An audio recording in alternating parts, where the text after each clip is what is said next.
Good evening, everybody. Wow, I got you fooled. Want to thank all of you for coming on this cold, cold night. I appreciate it. It's great to see everybody here. We have a couple missing, but we have a good representation this evening. We have a really interesting meeting tonight. We've invited in 3 of our esteemed farmers in Penfield. We have Evan Shute from Shute's Cider Mill over on Plank Road. We have Dave Woodward, who I consider to be the grandfather of all farming in Penfield at this point in time. I remember when he was just a little tyke, but not anymore. And we have Bill Wickham, who you all know has been over on Route 250 for several years and is now relocating over to Sweets Corners Road. And we thought we'd bring them in, the 3 of them, with the amount of information and knowledge that they have over the years. They should be able to answer any kind of question related to agricultural operations in Penfield or in New York State, I would guess, at this point in time. Or in Singapore, at that matter. So with that, I'd like to let the meeting get started. Why don't we have one of you just talk a little bit about, maybe we'll start with Bill, maybe you're on the end. Should we start with your grandfather? Yeah, let's start. All right, we will start with the grandfather. Let's do that. Dave, I think we'd like to talk a little bit about, your experience as a farmer starting out younger and what's transformed the business now to what it is versus what it was when you started, and the things that you're thinking about and looking for now. And I'm sure Bill and Evan are going to talk about the same kind of things. We all thought of agriculture as going out in the field and planting corn or something, and let it go all summer, then pick it in the fall, and then you're all done, and you go back to bed for the winter. And we know that's not true. And certainly, it's nothing like that in this day and age. It's truly an agricultural business, and there's a lot more goes into it than just planting at this point in time. So I'd like to talk a little bit about that if we could. Well, maybe I'll start with just a little bit of knowledge. In my opinion, there's 9 retail farm operations roughly in the town, and there's a few others that don't do, I'll say, retail. There's probably about a dozen commercial horse operations of size, and 1 other private of size, and then a few other private ones, just to give a concept of the agricultural what goes on. In comparison, I consider Parenton to have 2 retail and Webster to have 3 retail farm type operations. And as far as my farm, was bought over 100 years ago by my grandfather.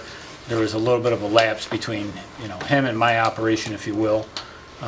We currently farm approximately 1,200 acres, by 900 of it's in Penfield. We rent the Rothfuss farm since Heidi's father passed away. And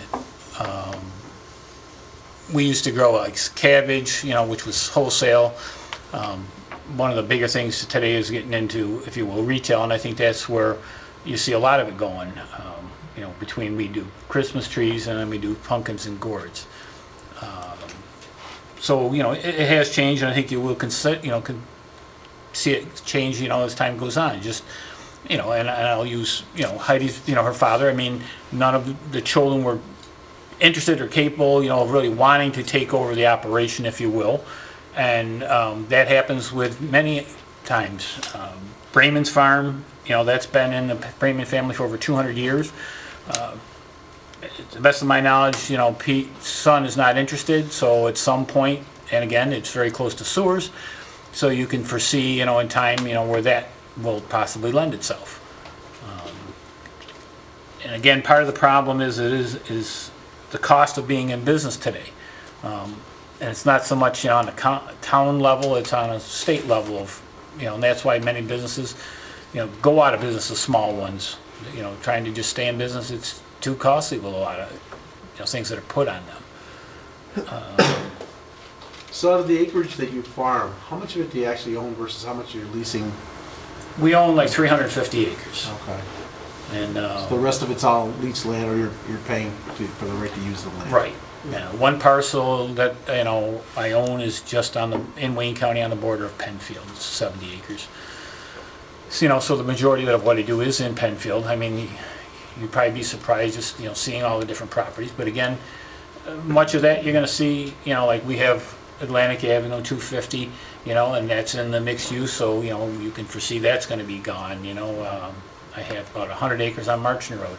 Again, that's right next to potential sewer, possibilities, for the future.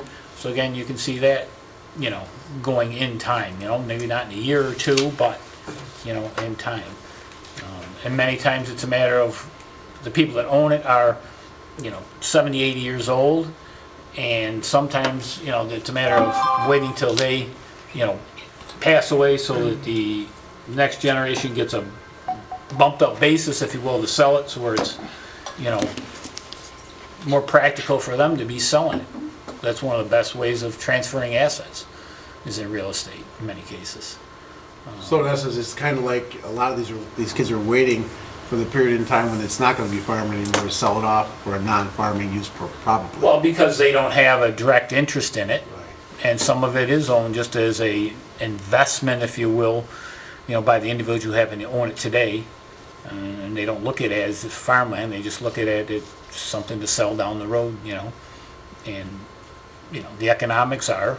I mean, and you see, you know, so we have had, you know, Grossman's closed, you had Wambach's closed, Growmore Farms is closing, you know, and you see all of that, you know, and part of that is just the economics of being self-employed. You know, nobody wanting to put in the hours. You know, it's not a 40-hour-a-week job, and it's, And as you get older, it's harder and harder to do it as well. So. well, and even having, you know, the help to, you know, we'll do it. You know, that's always another thing.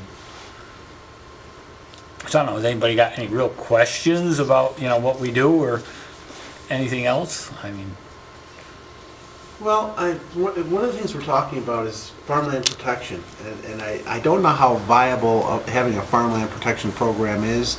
I mean, I know we've done things over the years to try and preserve certain areas. Heidi's family is a good example of that, and I don't know if that helps you or hurts you, because right now I think all you can do with that land is just farm it.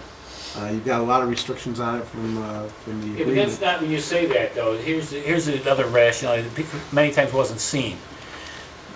You know, person works to, well, Tom Gassano. You know, so he decides, you know, his grandkids, he wants to have a place to go ride in their four-wheelers. He goes and buys some of that ground that is, quote, had the development rights taken on it. And they don't have to be farmed. You just got to stay open, per se, and he could just own it just to have his grandkids go ride around on it, if you will. So, I mean, you know. Well, he could do that, but the other problem is he couldn't bring other people in on a commercial basis to do No. it as well.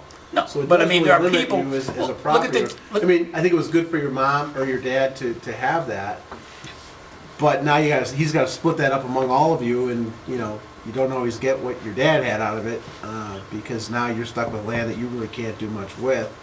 The beauty of the land is that it is divided amongst all four of us kids, but we all live on the land. So, you know, we're the property owner that nobody really wants a house on top of them. Yeah. So that's the benefit. I mean, none of us are farmers, but we are fortunate enough to have Dave. Yeah. We talk about the perspective of what happens when Dave doesn't want to farm anymore or farm that land. Who's going to help us maintain that? So that's the big piece of the pie. But, you know, growing up a farmer's daughter, I love the farmland around me. Yeah. It's just a matter of, fortunately, I didn't spend as much time as I should have on the tractor with my dad. I don't got the green thumb. I went the athletic realm. But my point was just like the gal that bought down at Dolomite, the pond down there. Yes. You know, I mean, you know, she got the money and she can just let it sit there and just it doesn't matter what it costs. You know, so a lot of those scenarios that could happen at some point in the future where it doesn't, quote, have to stay farming, you know, even though that's the concept and you know, that's what they want done, you know, not to say I want anything different done, Yeah. but, you know, sometimes the idea of it being open space, there's a lot of, quote, other ideas of what open space is to some. You know. Recently, I asked you when you're going to retire, and you said when they close the lid. That's right. So, that being said, you're going to be out there for quite some time. But when you do close the lid, what's going to happen in your mind with your property? Well, my son-in-law works for me, you know, and then my two daughters are involved to some degree. So, you know, and my one would gladly quit her job if she knew that I could afford to, you know, keep her and pay her. But, you know, the problem is the benefits of where you go. And this is the difference, you know, what people don't see, you know, until you've been self-employed, or, you know, when you were a school teacher and then went to becoming self-employed and look at, wow, you know, these other, what's this healthcare thing, you know? My healthcare is almost $1,000 a month. How many of you, you know, see that, you know, if you aren't self-employed? You know, and that's even with a discount, you know? People just, oh, you know, they took out 20 bucks this week, so what? You know, or 50 bucks, but, you know, it's a whole different deal when you're paying for it yourself, you know? I wish it was. And that's the issue. Yeah, I wish it was 50 bucks. Yeah, that was a long time ago, and there were delays, but I agree with him. I did consulting work where I was my own. I had to pay a CPA to pay my federal tax, my state tax, all that stuff. It's Well, it's just. nothing was covered. I mean, everything from all the stuff that you depend on from a company, yeah, you gotta do yourself. Like the conversation I had earlier, you know, is that Rich Funky said that, you know, with his paid leave act, it doesn't cost the employer anything because the couple dollars a week comes out of the employee. But there's administrative fees. So all of a sudden there is a cost to that. It's not for free for the employer, you know? And those are things that, you know, they just don't have a clue, you know, and until you're self-employed, you don't necessarily see, you know, the same of what goes on, you know, in the other world. Yeah, so Dave, you mentioned, I guess, two instances of parcels of land that were, you referenced the fact they were close to sewer. So that gets people's minds thinking in terms of, okay, you know, there's a connection possibility. And we've talked many times about when they come in and there's a new subdivision, part of that subdivision is them having responsibility to connect up to the sewer, build the new sewer, in some cases pumping stations, whatever's necessary to make it work. I guess my thought process is, or what my question is for those properties that are, again, down the road or across the street from the mixed use on 250 or another neighborhood has already been built, is that usually a point in time when people really start thinking, hey, in other words, if we're talking about a comprehensive plan that's every 10 years, how much of the borderlands on you know, properties that border things like the mixed use, the Developed new areas. neighborhoods, yeah, how much of that should we, I mean, in your opinion, how much of that should we be looking at to say, you know what, that really should be a recommendation of rezoning because the people who own that property are gonna, that's probably no more if not in the back of their mind, maybe in some cases the front of their mind. You know, the other people that are farming out now. I don't know if that's the answer. I mean, my whole thing, even when I was on the comprehensive plan last time, you know, is I'm a believer in using transfer development rights. The problem is the administration of that, of identifying land, sending and receiving, you know, is not an easy thing to deal with. But it does put a cap on development, and it does put the onus on the new people moving in, paying for the actual cost of preserving the property. But, Okay. you know, there is issues with that. And as far as like rezoning the land, I don't know, that's tough to do. I mean, you know, and I think it's a matter of, many people don't realize the differences. I'll use this for an example. You know, what commercial land sells for versus what residential land sells for, you know, and how costly it is. Like, I think the number roughly, like for Morgan, is getting close to $1 million, what he's gotta spend just to do sewer improvements downstream to be able to start to develop that. You know, and they don't look at, you know, there is a huge cost to it. Not to say that you're trying to make it easy or hard, it's just a reality. To rezone, I don't know if that's the answer, but, Yeah, but we have to look at all venues, so that's just obviously one possible approach, and that's why I was looking to get all of your input into how much of you know, conversations that you have with folks that own property that are very close. They're thinking, you know, I'm in my late 60s, I'm getting tired of doing this. There's a sewer hookup less than a quarter mile down the road. You know, how realistic are those conversations? but I think happening? your issue is that the vast majority of parcels that are easily developed are, Yes, understood. you know, the issue is to be able to develop it, you've gotta go generally to a higher density, you know, than what's currently zoned at, and then the cost is still high, and you have to go to pumping stations, you have the maintenance of that, and, you know, years ago, Penfield, to the best of my knowledge, didn't allow pumping stations, period. It had a natural flow, you know? and there's a good rationale to that. I mean, and just like trying to put in, you know, grinder stations in, you know, in individual houses, you know, the cost of that, power goes out, you know, now how are things working, you know, pumping stations and everything? You know, so there's a whole scenario when you start dealing with, you know, that. And then the next thing you say, you know, these older people, yeah, they're gonna sell their property or give it to the next generation, but which do you want? Do you want it developed or do you want it preserved? And that's something that, you know, the committee needs to look at, you know, which way do you wanna go? Understood, but we've got to look at it from a perspective of not just, we'd love to preserve all the agriculture land and period, it's just not going to be rezoned. That's probably not realistic because we know that there are other uses that people who own the property are already starting to think. So I was kind of hoping that you guys could say, listen, you know, overall, the majority of the property in Penfield, the agriculture land is pretty consistent, and there's not much, in our opinion, much of a need. Or, yeah, some of the border property you guys should be taking a look at, go out and look at it, see how it's set up, see what the likelihood is, you know, just to kind of get some input. Because I grew up out in Holly, New York, on a farm, so I understand that. But if you go out there now, that land is all fallow. There's no one farming it. They're not doing anything with it.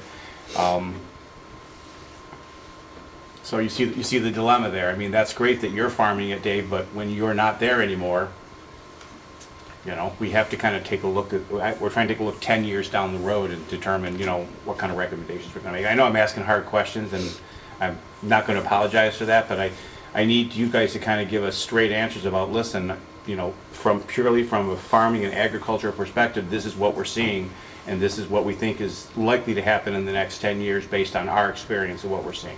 You're gonna see, you know, with farming, as long as somebody can justify buying it, you know, majority of what's farmed, you know, a lot of it will stay farmed, at least with the home family type farms. The rental is another story because you don't control it. But it's gonna continue to change. It's gonna be higher value. And, you know, it's gonna be apples, it's gonna be, you know, doing something more retail, you know. You know, just like me with the Christmas trees, you know, that's something that I started in the 90s, you know, it wasn't done before that, you know, on my farm. So, you know, or it's gonna be more agritainment, you know, which is, you know, gotten big, you know, all over. I already know of 2 entities that are talking about building, you know, buildings relative to having meetings on their farm or having weddings on it. My daughters have considered that, you know, and my discussion with them has been that, you know, putting it near my current buildings, you know, using my current parking lot isn't gonna work because of all the other stuff that actively goes on through the year right there. You know, you've gotta have a separate entity, if you will, to, you know, to do that somewhere. But you're gonna see, I think, more of the, you know, direct dealing with the public is the only way you can justify the dollars, you know, to stay in business. Okay. You know, growing grains it's a pastime, if you will, the price of grains, if you will. You know, I mean, just like we do hay, because one, it's a retail product generally to the horse customers. You know, it's a lot of hand labor. You know, Christmas trees, again, it's, you know, to the consumer, we do very little wholesaling. You know, I could care less to even do any. So I mean, I see the farming, honestly, you either are going to be really big in order to justify it, and that's what you see in Wayne County, or you're going to see people shrink. right. Okay, I mean, because it doesn't make sense. You can't be in between anymore. You won't survive. Like, if you look at my family's acreage, I'm just saying at one time we were over 200 acres. Obviously, we're not even close to that. And I don't want to be. I have no desire to be, because I want to be 100% self-sufficient. Because they're, like you were talking about before, direct to the customer is the only way of surviving unless you own a significant amount of acres. And in my mind, in Penfield, you can't find the acreage at the cost that you need in order to be big. So I see Penfield I don't see farms surviving unless they go direct to the consumer, or they're innovative, or, you know, they have family-owned land. I don't see farms popping up or expanding their operations. I see them actually shrinking them and going directly to the consumer from what I see, but I could be wrong as well. But I mean, like Bauman's has expanded his acreage, been bought more, we bought more, so there is, that to some degree, but, your points are quite well taken as far as, what they are. Because you can't be in between with the cost of machinery and the cost of what it is. You either have to justify that cost of spending that $100,000 on that tractor, and you have to have so many acres to justify that $100,000, and if you don't, you're going to go the opposite direction. Yeah, I think what you're seeing in the town, just what Evan and Dave are talking about, you're not gonna see a lot of new entrants that are large-scale commodity production ag guys, growing grain or, the economic realities are on the scale that we could accomplish in Penfield, it's just not economically feasible. Because those guys are really price takers, right?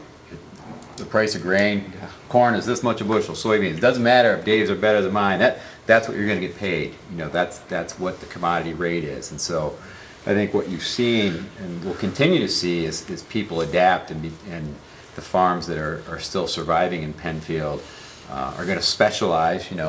Bauman's is pretty specialized in what they do in terms of the kind of production ag that they're involved in. But we've become more price makers in that we've got the crops that we're growing. I say all the time, we're selling an experience as much as we're selling crops. Yeah, we're appealing to folks that have fond memories of agriculture, maybe grandparents on the farm, aunt and uncles, and the reality is they don't have that experience anymore, and so that's they don't have that connection because there's not a lot of people involved in production ag. And so I think the guys that are going to be successful in the future are gonna figure that out and figure out how they can target markets, Especially in where we are. Absolutely. Yeah. Especially, it's different if you're talking about Wayne County or something like that. Different if you go out to Holly. 100% right. You got big, Yes. you got big production operators on there that can be at a scale that can make it work. But Yeah, so the $100,000 tractor for them is a no-brainer because they've got the acreage and the size to be able to justify the cost. I don't know if it's a no-brainer But with today's it's just commodity different. prices. But You- yeah, like how you they're on a shift your different money. scale. Yep. Yeah. It's just different in how you spend your money. Like I'm more concerned with, for example, even in farming in ours, like we only own 50 acres, but I'm more concerned about our retail store is actually my #1 concern. I'm not going to deny that. It doesn't mean that I don't love farming and that I don't want us to be farming, but I will tell you that I lose money running that farm every year. And I do it because it's been in my family for over 100 years.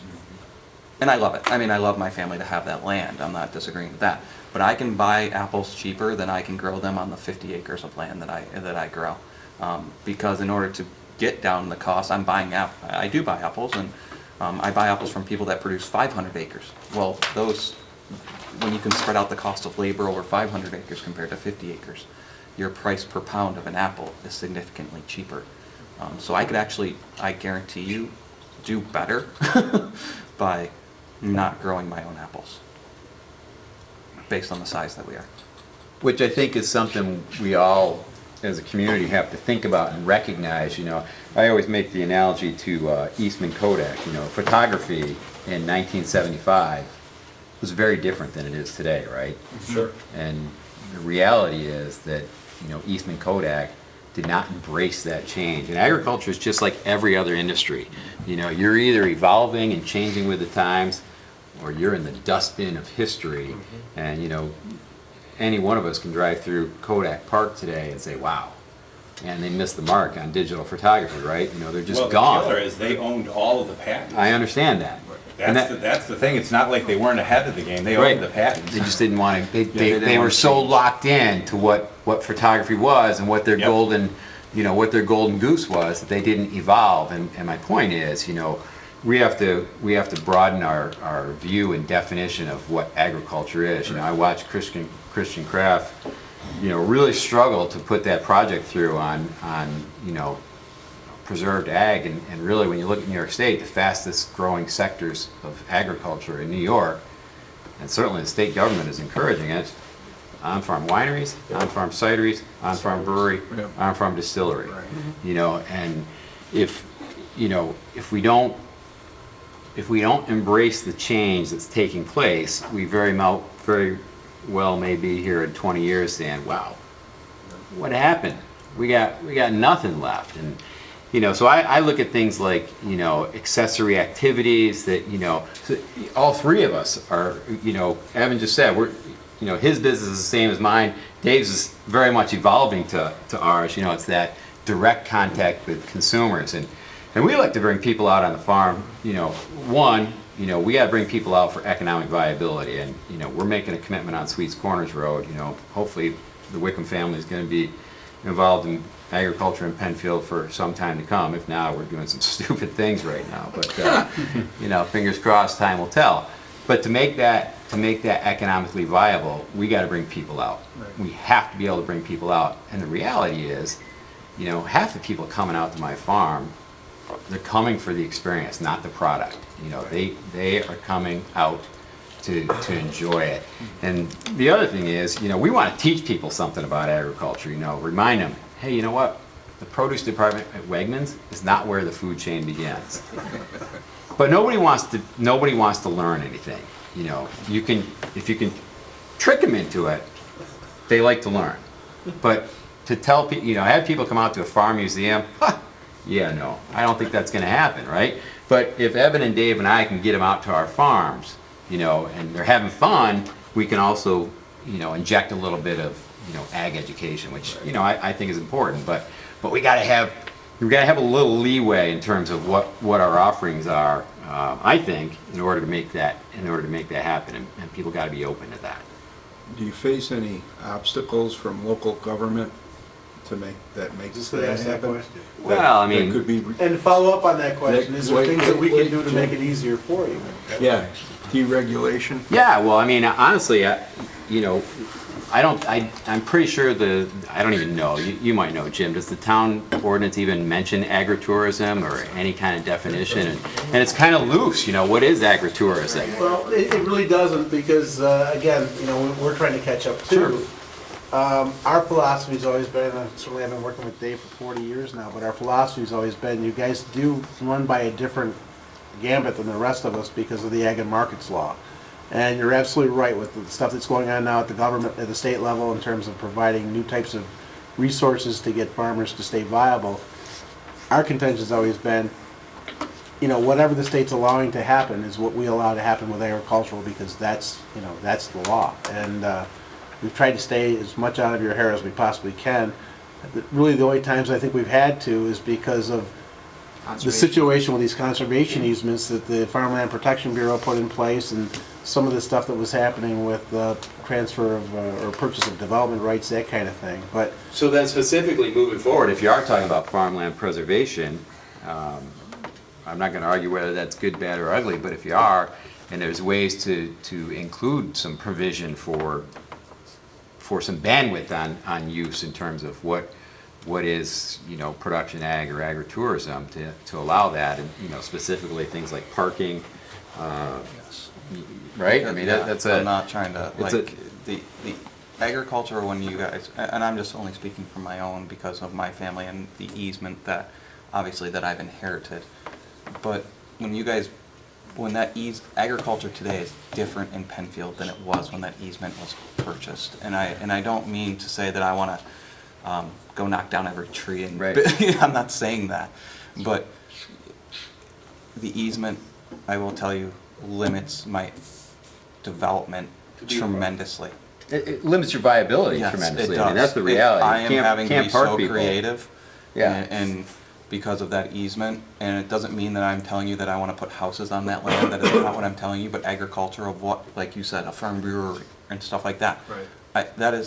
I am just so limited in what the definition of agriculture is, because agriculture, it is, I'm not trying to be, it is business Yeah. now. It is big business, and it is a viable business, and I love what I do. I mean, I left a regular job to come back and do this, and I love it. But the regulations that you guys have on the easements of when they went through should be very different than what they are now. Agritourism So that is is something that- agriculture. If, should be maybe considered to be subject to be renegotiated and amended. I would love that, even if it was talked about. I'm not saying anything It has to happen tomorrow or the next And day. I can't remember for your family, if it was the Farm Bureau that developed the easement or if the town did. We basically took town. we took the Farm Bureau's easement and basically incorporated that as the town easement. So a lot of that though would be two things are running through my mind. Number one, maybe that's a situation where as a group of people who are suffering through this, you might want to have contact with the town and possibly the Farm Bureau to determine what would be done to amend them to allow for you to do the things that you think would be viable for you.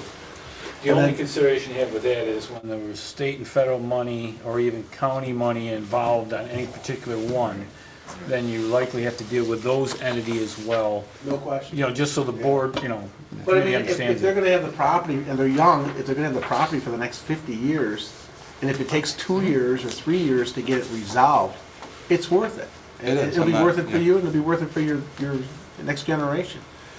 You know, and working with Dave all the years I have, I can remember, we've really only done one modification to the farm markets district requirements since I've been here.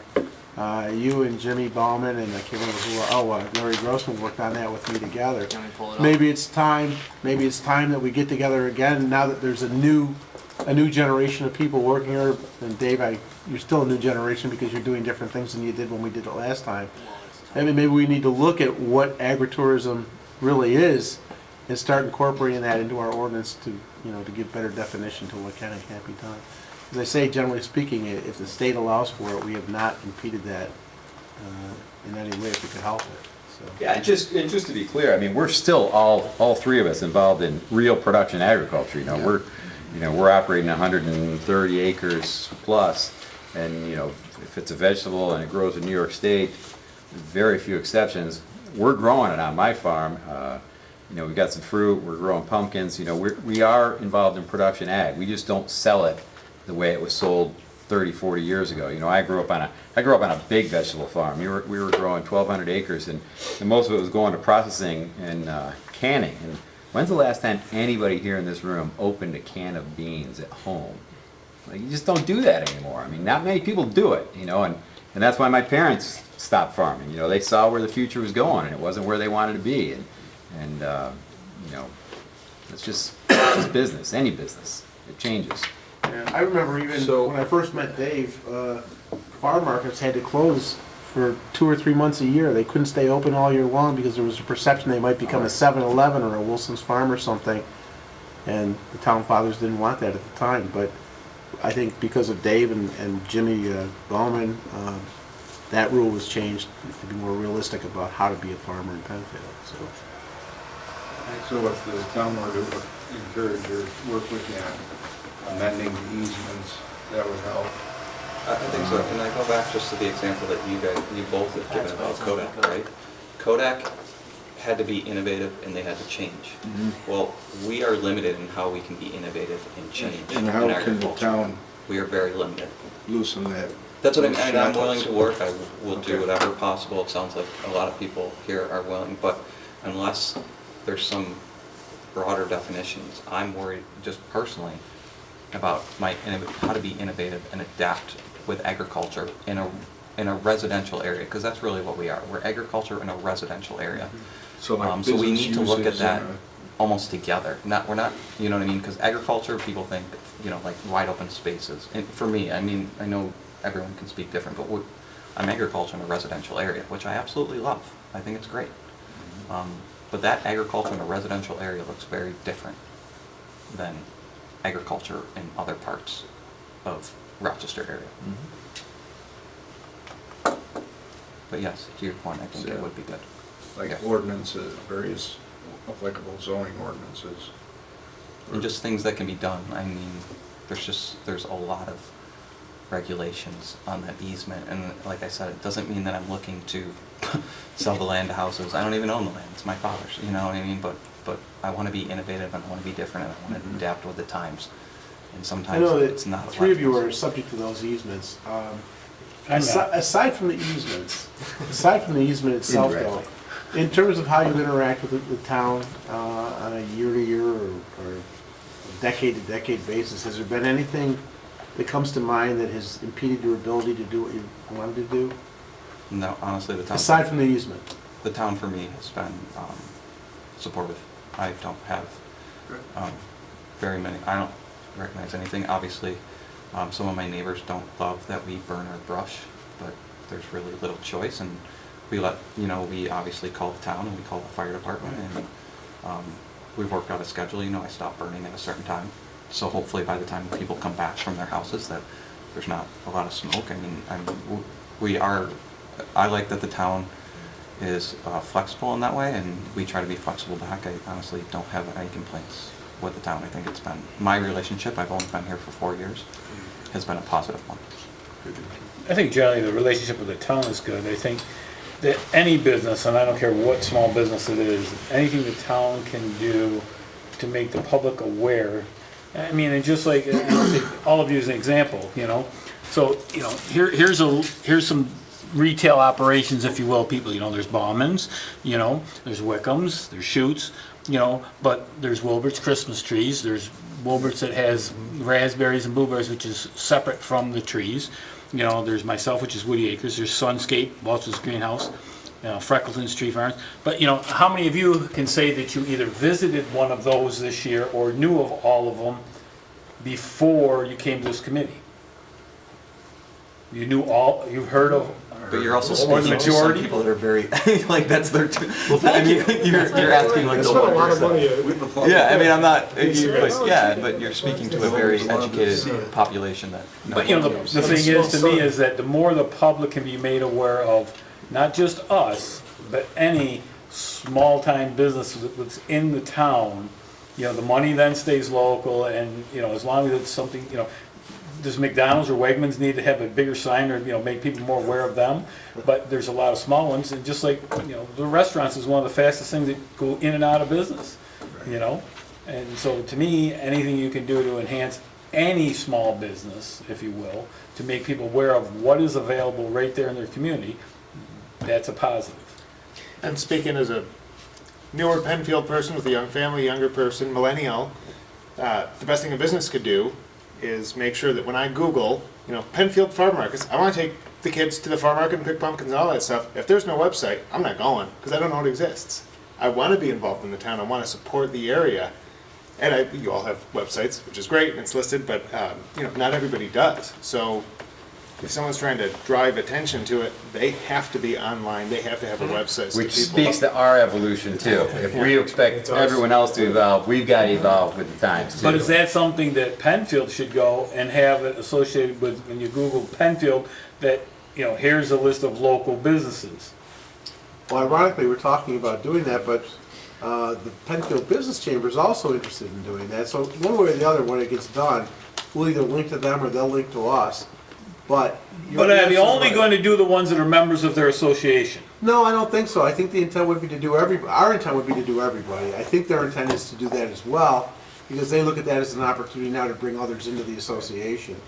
But you hit it right on the head, and my daughter's probably your age, and when Bill opened up last year with his corn maze and all that stuff, and he obviously, she saw it on the website somewhere, she saw that and immediately knew where to go and how to get there and what to do.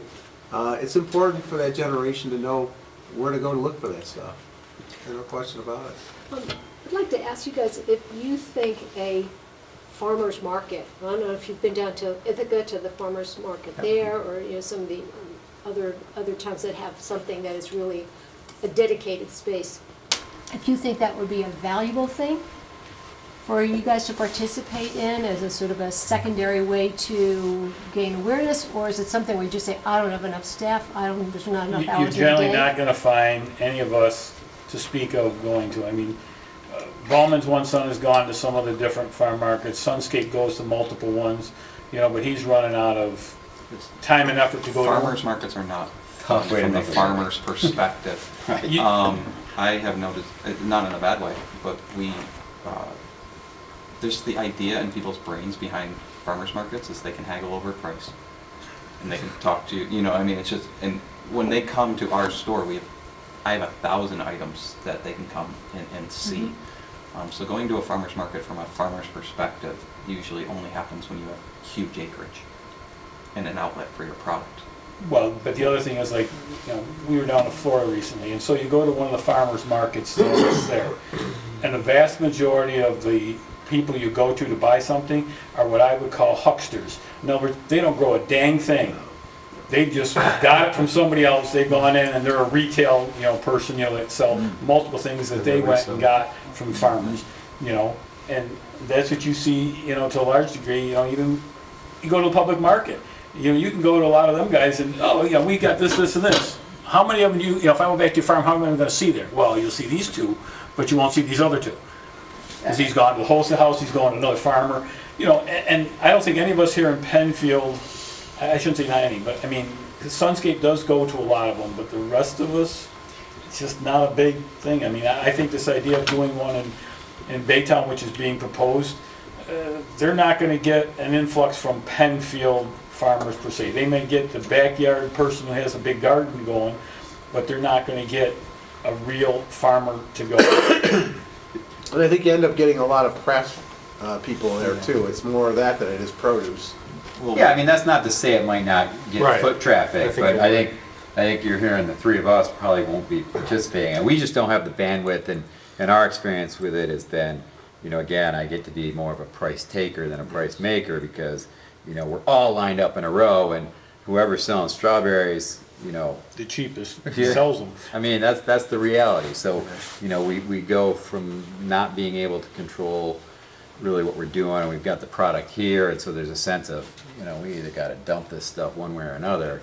You know, it's so. Not taking it back. And also, a lot of people that go to, that I see, that go to farmers markets don't have retail stores of the Right, size that we exactly. do. And so I'm just saying, people always ask us, you know, are you gonna go to a farmer's market? And I say, we don't need to, we have it right here for you. Not to say that other, I don't wanna speak for other farmers in Right. Penfield, because I don't know that, but I'm just saying, if you own a retail store, most of the time, you will not be seeing yourself, not all, I mean, you won't see yourself at a farmer's market. It's kind of like a distraction from what we're really trying, you know, like a distraction of effort and resources to something that's probably not going to economically contribute a lot to our bottom line. So a lot of times we'll look at stuff like that and say, ugh, I don't want to go, but should we go just to have a presence there? And you know, or it doesn't look funny if we're not at some of these things. But it's not a... But you all have farm markets. Yeah, Yes. yeah. No, that's what I'm saying. So Market. I don't know if we are the best people that Yeah. ask on that. Like, if you have a farmer's market, I'm just telling you, you probably won't be going to. But someone that doesn't have a farmer's market in Penfield, I don't know if there even is. Well, the irony about Penfield is, and people really don't know this, but anybody in Penfield, any residents can set up a farm Right. stand In and the sell front yard. in front of their house and farm products grown on their property. They can't ship in bananas and other stuff like that, but they can grow something on their property and sell it from the front of their house. And we used to see more than we do now. There aren't many, if any, out there at this Because point. there's a young boy that works for me and over on Salt Road and, you know, right across from, yeah, you know, I'm talking about Noah.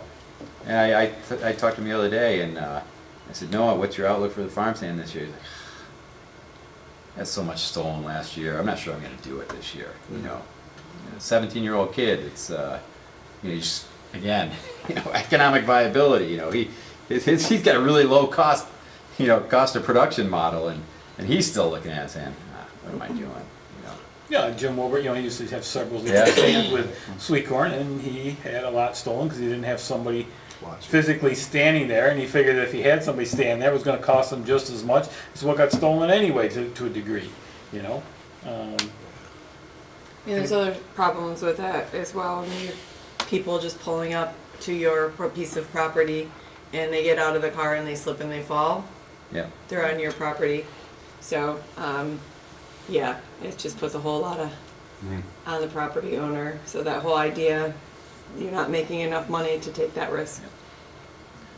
Jim, back to your question on town, you know, working with the town. I had the same experience. You know, we got a pretty significant building project going on, and you know, there's a lot of layers, and most of the aggravation I've had really comes from above. You know, it's like mandates from at the state level that, you know, some of the crazy stuff that we've had to go through for, you know, DEC and this and that. But you know, I think for the most part on the town level, been really helpful and cooperative. The one thing I will say that gets a little bit blurry at least in my situation, is, are we farm or commercial? And so there's some, there's some areas there, like, okay, what do we gotta do for the building, what is this? How do we define it? And, that's probably adding some cost to our project that, I could do without, and I think the reality is, some of it's probably not necessary, given what we're doing, and that we really are a seasonal business, but, And I think that comes back to the definition of agriculture. yeah. How does, this might be a controversial subject, but assuming it gets legalized, growing marijuana, how does that fit into all of this? Oh, God. Well, I mean, good question, remains to be seen. I think there's going to be really heavy regulation on that, of course, but, ag and markets is pretty clear, at the local level, if it's allowed by New York State Department of Ag and Markets law, Yeah. it's allowed. Right. And when you at the local level try and impose barriers to that, there's a lot of resource that's going to come down in a fast and hard way. Doesn't mean it might not get scared off in the court of public opinion, but I think if somebody gets in the mind that they're gonna do that, I'm not sure there's much you can do to prevent it. And I always say, I never say never, it's not something I want to get involved in, but man, never's a long time, long time, so. There's a lot of things we're doing now that I would have thought 20 years ago, oh good God. I don't ever want to be doing that, and, look at us, holy cow. Part of the problem is I don't think even New York State understands, it's just like, I use this for example, if you got a CDL license, you can drive big trucks, you can't be under the influence. Alright, what's one of the biggest problems today? Getting CDL drivers. New York State was short 50 drivers in the Hudson Valley for snow plowing this winter. New York State was. Well, now how are you gonna go and get more CDL drivers, and you're gonna allow them to go and have marijuana legal, and so, if you get caught with it, you lose your CDL license, I don't get it. I think the whole thing with marijuana should just go away. I don't think it should be legalized, it's my opinion, just because of all the other implications that go with it. It's a cash cow, though. For the state it is, sure. Yeah, Absolutely. The state it is. Absolutely. Cash cow. I'll just toss out too, we were also talking about ag preservation or farmland preservation, which, if we can afford it, that's fine. I think the one thing that it's important to just consider though, you take some of these guys that have worked, and I don't really have a horse in this race, because most of the property we'll own after this year is already ag preserved, and it was before we acquired it, so.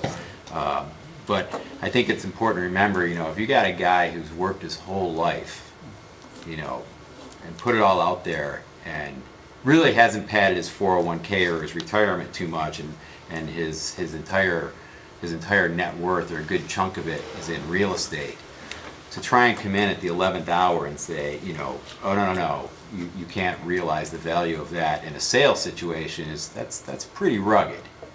From my perspective. Again, I don't really have a horse in this race, because there's none of my property that, for the most part, that's ever gonna, it is what it is. The value may change slightly, but 95% of our real estate after 2019 will have a permanent ag conservation easement on it, so it's not going to change much. But to my neighbors, Dave, for instance, you got a lot of land that's not encumbered, and I'm not saying you want to. I'm just saying if you did, I think it's important that you put it out there. It's no different than somebody who acquired Microsoft stock when nobody knew what a personal computer was. When you're ready to sell it, you got to be able to sell it at the market rate, not at what you acquired it for, at the market rate, within reason. Well, without that philosophy, nobody would be sitting at this table tonight, because nobody would be in town. Yeah, Because exactly. those farmers had to sell their land to retire, to get on to other things. Right. And The that's what happens. danger though, Jim, is that people come to town and then they say, well, I moved here because, I live next to Evans Orchard, and it was, I don't want it to ever be anything else. Well, That's the first thing we tell everybody is, get your checkbook moving out. next to something that's vacant, it may not be vacant much longer, you just gotta realize that. Right. And, everybody wants to be the last one in and close the door. And you certainly lose a lot of generations of people by doing that, and a lot of interest in the community, so. there will be times as the town grows, that development will occur. Sure. And it's all driven by utilities, as Dave noted earlier. Utilities aren't there, it's not gonna happen. If they come, there will be pressure on the owners to sell the land at a reasonable price or a good price, and they'll wanna develop according to the code. The three entities that probably have the most amount of land that are not encumbered, by an easement would be, myself, Brayman's, and probably Wilberts with the Christmas trees. They probably have the most land that's owned family, and they probably have like 500 acres that they own roughly. It's in the town. And they most probably will not be giving that up anytime soon. It acts as a buffer for their other businesses. And they've got another generation coming up now that's getting built into that process. Yeah, they're just working on their fourth place down in Bath. Yeah. Does anybody have any questions? Yeah, I do. Well, like leasing for solar or wind Oh, good question. operations. So I had an offer, a solicitation. So it was for, I think, just the two of my farms, because we're right next to the RG&E substation, and, the one is just down the road in Penfield Center from the substation. And it was like $45,000 a year, for a lease. I says, I told the guy back, I said, you put a zero behind it, we got something to at least talk about. 45,000. It isn't even worth isn't even worth the conversation. But there are places, there's 3 big ones proposed in the area.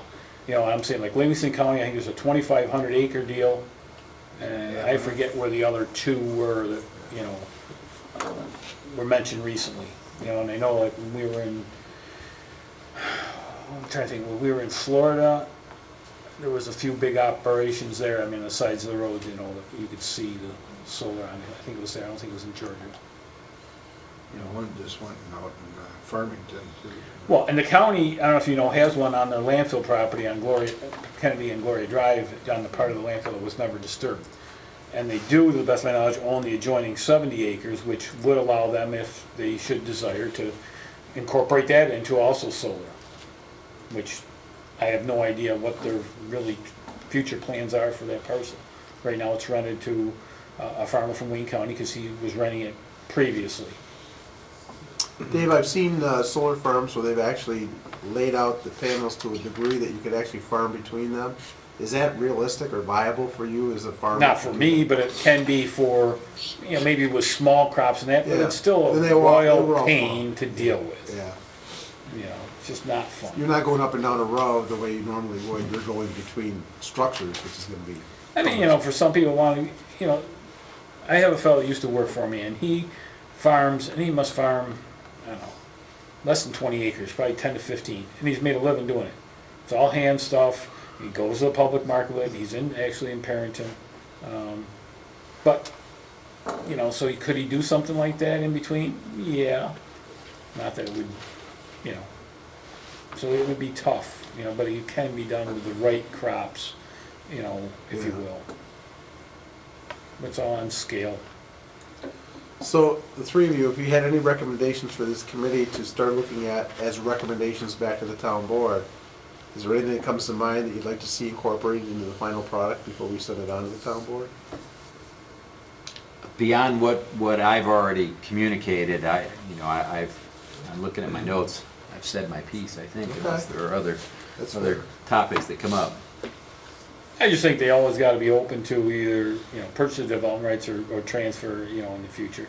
They just got to be open to that, And the hard part is, it's just like the deal with Shadow Pines, They don't have a chunk of money just sitting there so that they can turn around, oh yeah, this one's coming up for sale, we can buy that one tomorrow or buy the development rights tomorrow, The money just isn't sitting there waiting to do that.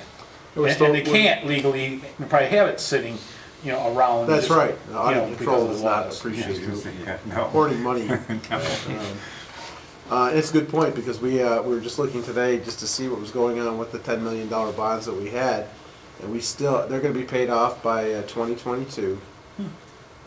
So we're 3 years out, 2.5 years out. As part of the open space plan. It's part of the open space project that we had, and we still owe $2.4 million on that, which is all probably just principal at this point in time, but we still owe that. So you're right, Dave. We don't have bales of money sitting around, let's go buy this, let's go buy that. We're lucky if people actually donate land to us, and that happened to us luckily last year or the year before, where the Amish family actually had land, and I think you were the recipient of part of that as well. And they donated some land to the town of Penfield for a small park with their family name on it. So that kind of stuff is great when it happens. It doesn't happen all that often.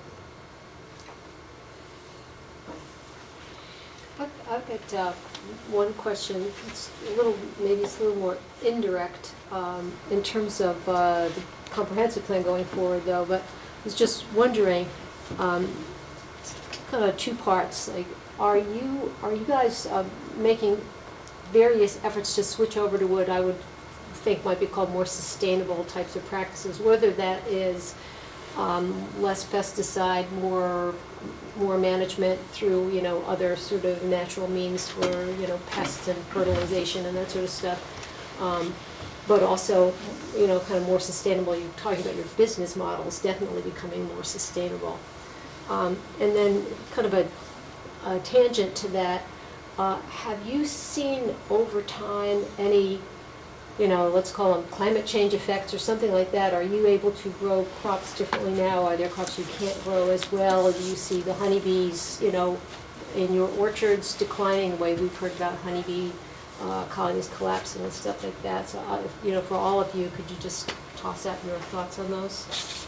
Well, me personally, I hate the word sustain because I want to be profitable just like the rest of these two guys, because I just hate that word, you know. So when you talk those sustain, I mean, you know, none of us want to go and, you know, spend more money, if you will, you know, on dumping more chemicals around it. And people, they get this concept, you know, oh my gosh, I got some chemicals that it's measured in, I use half of an ounce on an acre.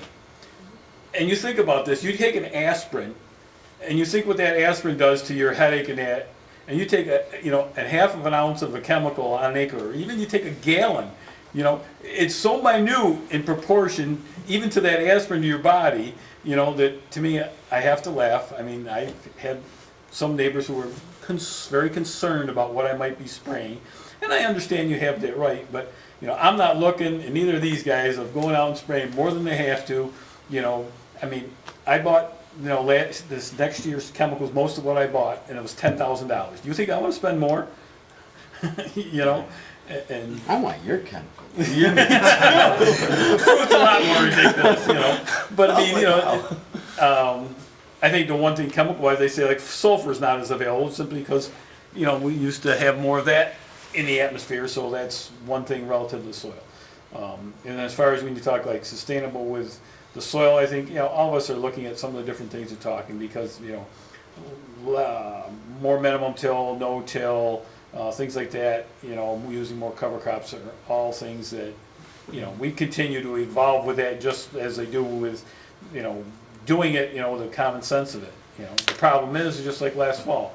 Normally I go and put a lot of rye on for cover crops. How much did I get on last fall? 0. Why? Mother Nature didn't let me. You know, it was just so crazy wet.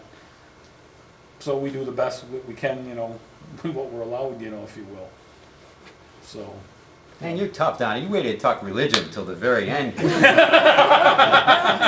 You know, I it's no joke. I mean, this is like talking religion for some people, and you know, what is sustainability, what is not, and you know, I look at that, and really sustainability for us is, you know, you know, I think all of us, I know Evan's doing the same thing we're doing. I mean, we're using integrated pest management. What's that mean? It means that we're out there actually measuring what we've got in terms of pest pressure. And the last doggone thing I want to do is get the sprayer out of the barn. Because it is Time and money. time and money. It's very costly. It is very costly. I mean, the stuff that we're using, it works, but it's expensive. So, you know, we never do anything. You know, people say, oh, they're out there on a schedule. No way. If there's no reason, we're not doing it. It's just not happening. But the reality is, you know, we live in the information age today. The problem is a lot of us, you know, consume information and we really don't know what it means. And you know, my take on this is I went to four-year university to be a farmer. You know, I believe the science. I use the science. And if you look at, you know, we happen to live in a country where we're never hungry and we have a really safe, abundant, inexpensive food supply. If you look at the big picture, number one problem in the world today, how the heck are we gonna feed everybody? Because population's going up and available land is going down. It's just the reality. They're not making any more land, they're making more people. So we gotta figure out how to feed the world. And my take on that is technology is one of the tools that we have that we can use. So sustainability, yeah, I think, economic sustainability is certainly important for all of us, but I think, the reality is I think all of us are using sustainable practices. There's just some folks that, use only, if we want to talk organic or non, we're a conventional farm, so, that means we have a lot of organic practices, but we also will use, synthetic materials when it makes sense. I always, sometimes we do these presentations for our CSA. If somebody really gets talking religion with me, at some point I'll put a slide up on my PowerPoint deck. I use this chemical on the farm virtually every day, all summer long. And I put up the ingredients of it, and people look at it like, oh my gosh. And it's sunscreen. And I put it directly on my skin. I really do. It's a chemical. It's a synthetic chemical. And I put it directly on my skin. You know why? Because I'm out in the sun all day, and the science says that I'm an idiot if I don't put this chemical directly on my skin. But we don't think about that. We talk about, wow, wait a second. This guy's going to spray something on my apple. Well, yeah, and it's got a pre-harvest interval. And I know you're not harvesting before the time. I'm not harvesting before the time. And it's as safe as putting the darn sunscreen on if it's used correctly. I don't eat the sunscreen. I put it on my I put it on my skin. And so, that's my take, but for what it's worth. I mean, I would agree 100%, with what they're saying. Obviously, we want to become as responsible to the community as possible. And I have eliminated some chemicals because philosophically I don't believe in them. I do think, though, that people need to be educated. That's the biggest thing. I think education helps people. We live in a very hard climate to grow fruit. And if that makes sense, the humidity, the dew, all these factors go into how we make our decisions. We don't, like they said, just do it on every 4 days. We're going to spray right now. Well, if it doesn't rain for 6, I'm okay. At certain times of the year. But if it rains really hard, like if it rains and it rains over an inch, that really could determine what I do if it rains at half an inch. So these aren't decisions that are just based on, they're based on education. I actually employ a service that scouts our apples. So they bring me back data because they're experts and they know what they're doing. And then we discuss what they've scouted and how we're going to take care of the issue. So it's not just me just believing that, hey, I'm going to do this today. No, I hire smarter people than myself on purpose. And then the other thing about climate change is personally, everyone has their own belief, but the thing that I have seen for me over my grandfather and my father and my generation is that the weather it's not what you can count on, you can't count on it. My grandfather, I think, dealt with maybe 1 frost. My dad dealt with 2, and those came at the end of his career. And I've already dealt with 3. Now, with that being said, I haven't lost everything. But my first year, I took over almost 65% of my crop.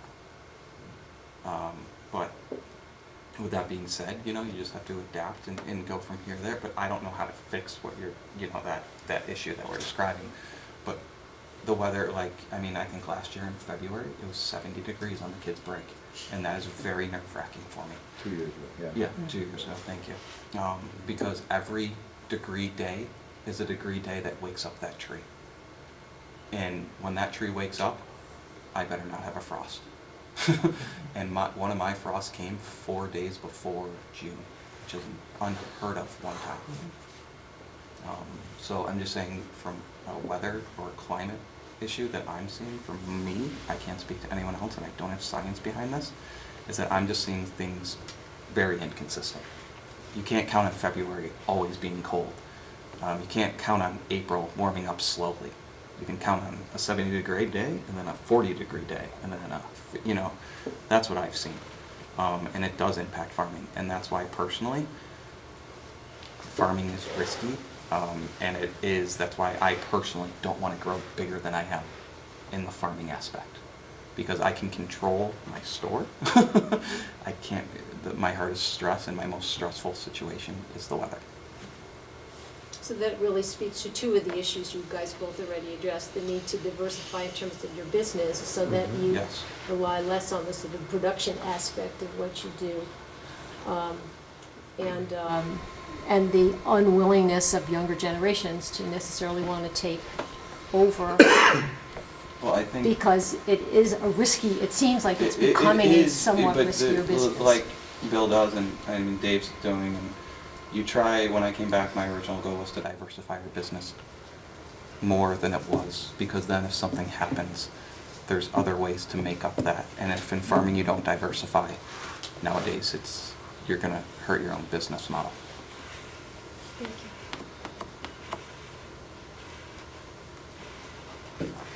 Great job, guys. Anybody have any questions or comments you want to make to them before we let them go? Thanks for all your help You can coming always, I in. know, we're always available. We know how to find We you, may have don't to call worry. on you in the future to No, start but I looking mean, at if people ever wanna stop in, I agritourism. know I'm in my store all the time, I know you guys are always. And Dave's always here, so. Thanks for the invitation. Thanks for coming. Yeah. Really Yeah. appreciate Yeah. it. Thanks for your time.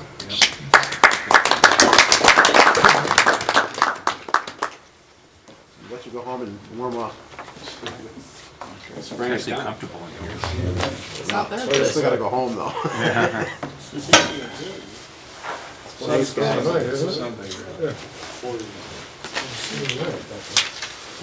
You wanna do the next part? You wrote it. Well, it's not. Time to go home? We'll let everybody go home early tonight. I'm good with that. I mean, really, we just. Thank you. Yeah, thanks guys, we appreciate it. Yeah. Good night, Zach, thanks. Thank you. It's been Before we great. let you go, I'll start drinking beer now. the next meeting Well, let we me, have. before we go, I want to explain the map we handed out. I didn't know if it was going to come into play tonight. And it was kind of based on this topic of the land that's out there, how it's being used. This map is going to help communicate to us not only what's under the county's control, what's being used as town land for both parks and just town land in general. But the key one that kind of relates to tonight is what's shaded in purple, and that's things that have purchase development rights on them, such as Bill's land and Evan's land. Those were results of the open space plan, where we went out, got the money, obtained the purchase development rights, paid property owners for the purchase development rights on their property, and these are easements that live with them, and that's what Evan was describing as some of the challenges he faces when he, for example, he wants to do a small parking lot addition pretty soon on his land, and it's within the easement area. There's a multi-stage approval process through that because of the language of that easement. And Bill referenced the Open Apple cidery that went up. Bill went through the same thing for his farm market that he moved over from 250 to Sweets Corners. He went through both the town board and the planning board before he could even put a shovel in the ground. So there's these easements with the PDRs on them. While they achieve their goal of maintaining and preserving farming, they come with a lot of restrictions. And they were written 20 years ago almost. And as Evan said, and as all three of them said, farming has changed. So it's just something that we always have to keep in mind as we go forward through this. And this kind of helps tell us what's been done out there so far in terms of ag preservation. And that's why we made that map and wanted to give that to you. It's in Google Drive. I wanted to give you a hard copy as well, just as we go forward from And you this may want to topic. think about those as recommendations, the possibility of somehow reworking those easements to make them more viable for the farmer. And then secondly, most probably to start looking at ordinance revisions as it relates to agribusiness, agritourism. Well, I And think make you that, gotta look at too, you know, you guys, I know it was a bond issue that Right. purchased those easements. Yeah. And I think it was,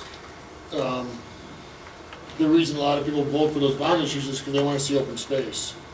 They don't want a bond issue to pay for apple cidery business, which is fantastic, we want everybody to succeed, but I live across the street from Woodward's, I'd rather work at Dave's Field than pay money to have a bond that would protect that than to look at a a jump bag or whatever Wickham's putting in over there.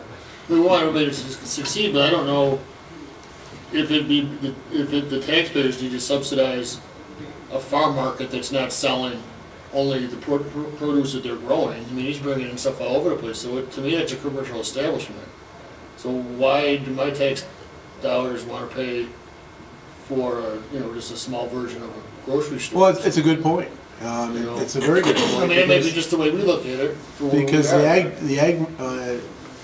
the Farm Bureau, when they put these things together, they set criteria as to what you can and can't do, and they want you to be able to have things like distilleries and all Well, sorts of that's other all things. recent It's changes. not the intent of just buying open space, just for the sake of Well, not but letting maybe, anything on it. maybe there's a disconnect between what the Farm Bureau is saying and what the public's perceiving as conservation easement. Right, and maybe it's incumbent upon us as town employees to make sure the public understands what those easements really entail. Or And I maybe- think that's what happened over on Dublin Road.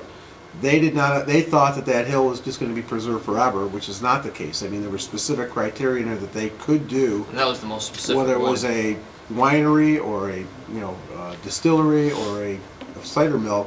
They always had that right, but public perception is, it's just Probably gonna stay the the way it's people that forever. voted for that bond issue didn't think they were voting to allow a cider, distillery. I don't know what they voted for, but Well, some of just- it, but Some I think probably did, but some, but I think a lot of them understood that if it was going to stay agricultural, whatever agricultural is, and there wasn't going was to be a the housing intent. tract on it, I could live with that. If that's what I'm voting for. The intent of that was, again, a lot of people get hung up, as you're saying, on open space and what it is. Open space is much more than just staring at trees and fields.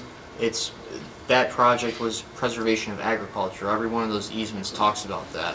And then, obviously, the definition of agriculture has evolved rapidly.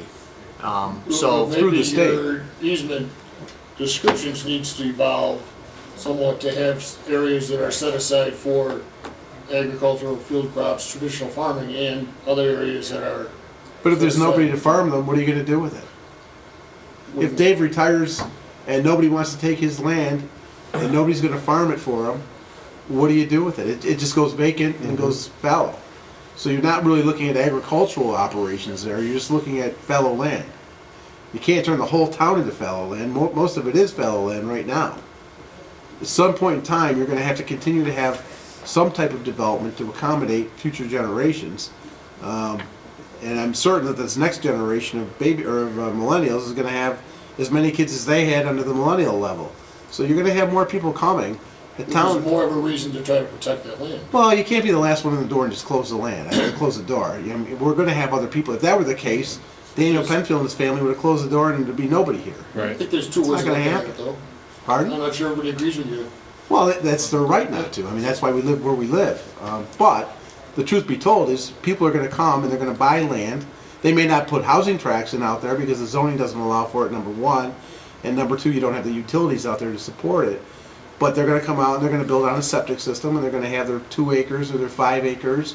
I mean, we see that Or every 30. day of our lives here. I mean, we got a people come guy in who and they bought buy 30 it. acres just for himself. And lots of people want to live out there because there's nobody out there. At least they perceive nobody to be out there. But it's the way of the world, and people will come in and they will buy land up and they'll put their one house on it, and that'll be the end of it. They won't come in with a housing tract. I'm going to kind of just interject. We weren't talking about that. We were talking about preserving chunks of farmland.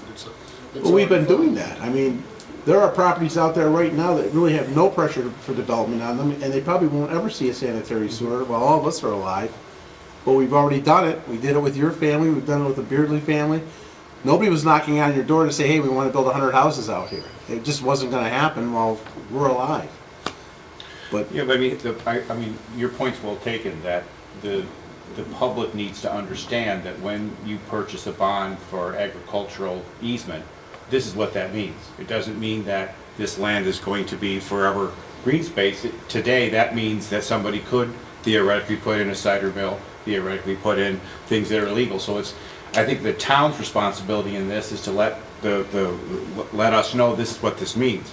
This bond is going to do X, and that's what this means. Because again, I was like you, I would have thought, well, it's open space, and it's not. I'm learning through this process what agriculture means and what, And and that's it's the very way we- different than from when I grew up, what agriculture meant. Right. But we can't stop changes from occurring, but we can educate people about what those changes mean. I mean, we're still paying off the $10 million bond, and maybe in 3 years, or in 5 years, or in 10 years, the public says, hey, you know what, maybe we should have another $10 million bond and pick up more properties. But to just keep going out and, we're still already, paying off one debt for it, to go out and start doing it again, especially after we just paid $3.6 million for the golf course. I mean, you're not gonna go out there and just buy up all the property you can. The other part of that too is when you do it, you don't have any tax base. You've still got mortgage tax coming in, you've got sales tax coming in. If you don't have that, you're gonna have some real problems tax-wise here. Taxes will have to be raised. I think they're gonna see that problem in Perrington before too much longer, because Perrington does not have a lot of development, and they don't have an area to expand their housing development. So they're gonna see that happen as soon as that landfill is shut down on the portion of where Perrington has it. They're not going to have the same benefits that they had where they were building community centers and all sorts of other things that you never saw. That's going to go away. And when that goes away, somebody's going to have to pay for it.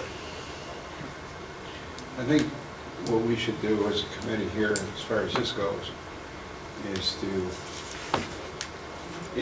be futuristic, to, like Jim said, relax regulations, be it in the zoning code or whatever, to promote, the changes that are occurring in agriculture. You can't get away from it.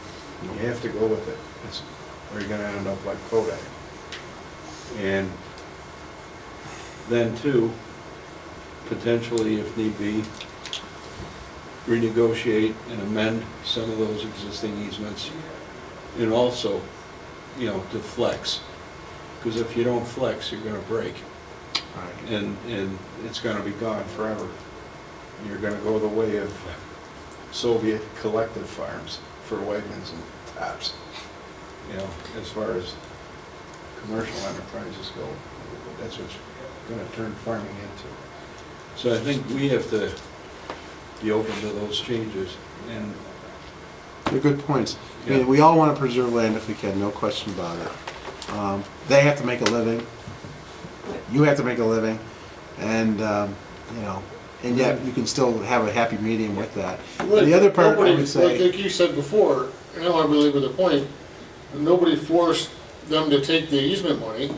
That was their no, that's living. true. That was their That chunk is of true. living. That is true. So, But the problem is, that can change the deal later for the. no, that's true. But the problem is with the Farm Bureau is they say to you, if you want this money to preserve, you've got to comply with state requirements for agricultural uses in the state of New York. And there's a whole myriad of them out there that, we don't even know about. But I think the other part of that is well taken too, is I think one of the recommendations, if I were sitting with you, would bless you, is that, if new easements are coming into place, the general public has to have an understanding of what they really are, Yeah, versus just, assuming they're gonna be X versus Y, And I mean, I'm in that boat, obviously, Right. from the open land perspective, and it wasn't me who sold the land. No. I now inherit it, and don't get me wrong, I absolutely love the land, but I think in any situation, we're a community and we need to work together, and times are changing, and like it or not, our community members are facing hardship, right? So Shadow Pines goes under, and just like Bill was saying, right, people move in, it's like we bought that house because we like the land open right next to us, right? But we don't understand that that land requires a great deal of financial burden to maintain it as it currently is, from a Shadow Pines, from golf course to a farmland, right? And again, moving forward, so my grandparents or my grandfather sold the land from the open standpoint because they wanted to maintain it to be open. My dad wanted to continue to farm, but my grandfather, all of his money was land. And he had, not just my dad, but my aunts, and he needed to give them something. So he's like, you know what, we'll go with this route, sell, this will allow my son to continue to farm the land, but I can give a little money to my other two daughters, and it still stays open farmland. From my standpoint, I live out there, I wanted to maintain farmland, but to tell you that it doesn't scare me the day in which Dave is no longer farming my land, what do? I have insurance, right? I have taxes, I have all those, and I don't know what I can do to maintain and to keep it. I would love to keep it. I want to keep it. I want to keep it farmland, and I want to continue to, I want my kids to run outside and run wherever they want to go, or ride their four-wheelers and go wherever they want to go. But the question to me, and I'm not looking, hey, listen, let's give up on it because you guys did and the taxpayers provided that opportunity for it to stay. I hear exactly what you're saying. I guess I'm just, from my perspective, sitting in this shoe is how do we continue to maintain it? How do I feasibly continue to maintain it without giving that financial burden to my daughters? Right. And that's a question, longevity, I don't know. I want to continue to maintain. And on the flip side of the coin, my brothers both got land that they own. And to say that my older brother wouldn't sell the land and turn it into residential? Because he's not subject to the easement. No, he's not. Right. So you got both ends of the spectrum, right? One town, part of the community is not going to be happy with the brother that sells it for residential, and bam, there goes houses, right? I'm on the other side of the coin. I'm here with you. I want to add and maintain the agricultural piece, but I need help. Like, what are my options to do with the land? Do you know what I mean? Because, the farm's with my brother.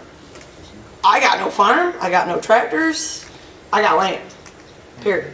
So that's where I come from. And like I said, I'm not washing away the fact that, this bond allowed my dad to continue to farm the land. I do love my neighbors and will hear everything that they're saying. But to say that I need to take care of my daughters and my own, those things are also factors that weigh.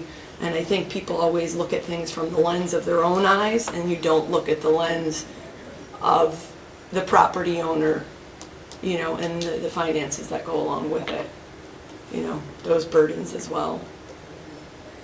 After all, it still is private property. Yes. Well, and again, I love my land. I'm daddy's girl. So to keep it farmland. But you don't actually have your house on that land either, do you?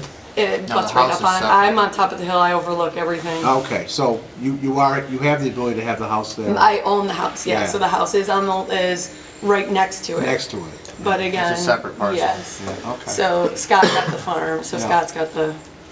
Yeah. So it's different. Well, they're all good perspectives, and I think we have to take into account everybody's thought process.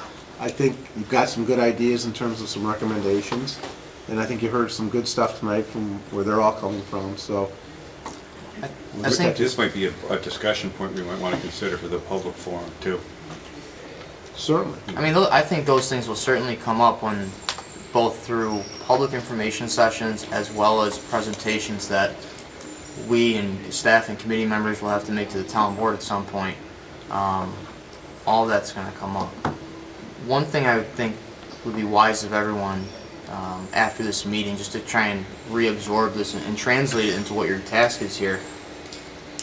Revisit the document. The community resources talks about our goal of preserving open space and farmland. So revisit that language, see how that relates to what was discussed tonight. I can send out links to our. There's not, like, as they said, there's not a lot in our code right now that jumps out and tells you, here's what you can do for ag. We have it as part of our residential zoning districts. We have a section for roadside stands and farm markets, and then we have a definition for customary agricultural operations. So those are things I would take a look at, read it, see how that relates to what was discussed tonight, and what turns into recommendations about definitions in the code that may need to be added or expanded upon. So take a look at those things between now and next meeting, or as we start to formulate recommendations. As we bring all these guests in, try to tie it back to what's in the current comp plan and what can be changed. What are your thoughts? What can What are be your improved? recommendations? Yep. That's the best thing to do after the these word meetings is improved. how can I relate that to this document as we go forward? Are there things, documents from Ag and Markets that we should see, or are they There are just law too? books. Yeah, this that's what I was high. wondering, they're not, One- there's nothing. That's the Actually, problem, is but- even we understand what the governor's doing, what the state of New York is doing, Yeah, but even we don't have the best handle on every little nuance as to what you can do as a farmer. We know generally what you can do, and generally these guys are all doing those things. I mean, nobody's doing anything that's off the wall, crazy, and not legal. They're all doing that. We've always watched over them over the years just to make sure they're doing all the right things. We didn't have to do much watching because they always do. We've been very lucky in that regard, but there's so many volumes of what the ag and markets law is. I mean, I'm not sure anybody in the state of New York has a real good handle on all of it. I mean, they're all specialists in certain parts of it, but to be a genius on all of it, I'm not certain that there's anybody out there that does that. It's just too voluminous. Zach, what were you about to say? Just a note for myself, I'm sorry. Oh, okay. I think Somebody Roland raise your had hand. something up. Another thing too, when you leave here, I would say encourage, look what other communities are doing. Personal perspective, Henrietta, we just passed a agricultural development and farmland protection plan. And it's online, go to the town website, and it's right there, there's a draft of it. You don't have to copy it verbatim, you don't even have to have one, but go through it. 104 odd pages, you might find there's something. Pieces of information. Yeah, you could pull some recommendations out of Yeah, that. this or that might work. I here. think there are other towns that have done it, but they're the most recent, I think, and they're probably more comprehensive than a lot of the other towns. Our open space plan was kind of one of the first ones. So it's called that. It's similar in many It ways to gets a into farmland like protection. public education. Yeah. It's a modern. It's kind of like a modern take on what we did in 2001 with the open space plan. It's a good change over time in terms of the same topic. When you look at the two. Economic initiatives, Mhm. you know, and things like that. You're talking more in that version of it, in that plan. There's definitely more there about more than just open space and the farming. There's a lot more content in there to review and to draw from. So when it's we right talk on the about town's this. website, you know, Thank you check for it out. that. Yeah, Yep. thanks for that, Roland. And I was personally another- surprised. I'm sorry, Jim, what? Rob? No, I was just gonna say, I think this was a great meeting tonight. I think the dialogue that Evan and Dave and Bill started with is, I think, not only important, but it's also, I think, setting the table for the challenge that this committee is gonna have. There's nothing more important and challenging out of the recommendations that you're gonna provide than future land use. It is, in a way, it's nerve-wracking too, because here I am 10 years removed from when I sat at this table, and you can't foresee what's gonna happen 10 years from now. And we can try our best to prognosticate the future of agriculture in Penfield, and it's gonna be impossible. So it's the ultimate challenge really that you have. How do you balance the land rights of the farmer or the property owners? How do you balance the number of residential parcels in this town and the overdevelopment? And how do you balance the future commercial zoning areas in this town? It's very difficult to do. So I think starting tonight with what's still perceived as Penfield as somewhat of an agricultural community, and sort of East Penfield is still known as an agricultural community, I think it's a good start, because whether we want to pursue a future land use bond, open space bond, 4, 5, 6, 7 years from now, maybe. Whether we want to look at using easements and conservation easements, that may be an option too.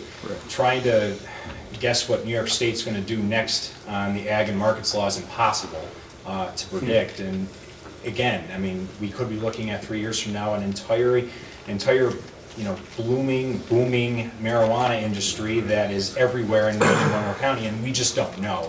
So what I would suggest is, as Zach mentioned, as you look at the 2010 comp plan, and as you kind of start to digest tonight's commentary and start to look at what you think is the vision, and try to keep this in mind too, is what is your vision of Penfield in 10 years? Why do you live here?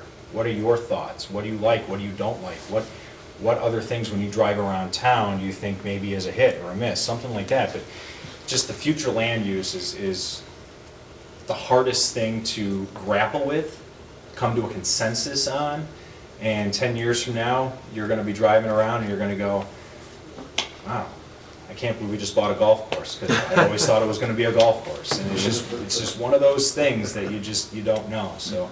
That's, I just wanted to add that, but I think this is a good start to that conversation tonight, because, you know, I think most people think that Penfield is agricultural and farms are always gonna be there, but as you heard tonight, there's stark realities to the industry over the next 5-10 years. That's a great segue, Rob. For our next meeting, we're going to be bringing in a gentleman who's a well-known planner in the area. He's actually worked with us, and he worked with us on a couple of plans, the last comprehensive plan update, as a matter of fact, in 2010. He's well-respected. He's going to come in and talk to you about national trends in development and housing. Also, what he's seeing locally and kind of like in the northeast. Right, he does a lot of work in New York and Pennsylvania and around New England, that area. And what he's seeing now is different types of options for housing versus what we all perceive as housing in Penfield. So he should be very interesting to listen to. And Rob's absolutely right. I mean, the most important component of this thing really is what is the proposed land use plan for the next 10 years. And that was the most important thing in 2010 too. I mean, that's how the mixed use district came about, based on what that committee dealt with and had to wrestle with through the process. So maybe you'll come up with something that is intriguing. We don't know yet. Yes, sir. One other thing with this evening's topic, somewhat related, silviculture takes place. More probably thought of as timber harvesting. It's not so much agricultural, but it's one way. It's an industry where certain wood crops are from, literally harvested off of a lot, but that land still maintains its integrity.